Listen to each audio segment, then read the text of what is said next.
Despite its poor performance in the last MP elections, the National People's Party remains optimistic about the upcoming MDC elections, expressing confidence of NPP emerging as the single largest party.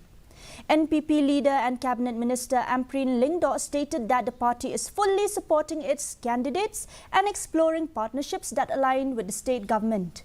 Lyngdoh reassured that NPP is strong and confident, asserting that the ground reality suggests a different outcome than the MP elections. The party aims to be a key political force in both councils.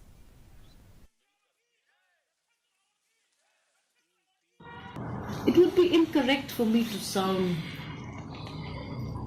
predicting too much, but our candidates are grounded and they are being supported by the party in as many ways as possible to ensure that our numbers in the district council are comfortable, secure, and we're looking at these partnerships that will likely be close to the partnerships that we have in state government.